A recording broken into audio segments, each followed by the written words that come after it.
Elinize sağlık, gerçekten çok güzel. Çok güzel oldu.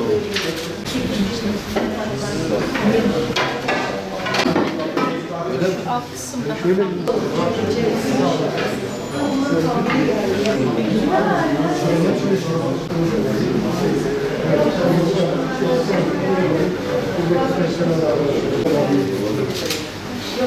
Çok önemli bir yere başlayacağız.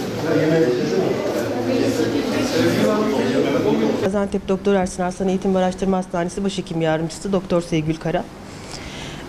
Burada hastanemizin kişisel gelişim kursu sürecinde arkadaşlarla beraber birlikte hazırladığımız resimlerimiz, birlikte gerçekleştirdiğimiz bir yaklaşık 1,5 aylık bir eğitim süreci sonrası, kurs süresi sonrası elimizden geldiğince yaptığımız resimlerimizi hastane çalışanlarımızın görseline sunduk.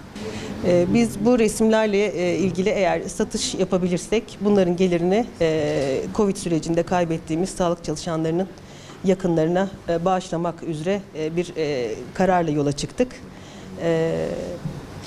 İnşallah hedefimize ulaşırız. Hayırlara vesile olsun istiyoruz. Sanatın iyileştiriciliğini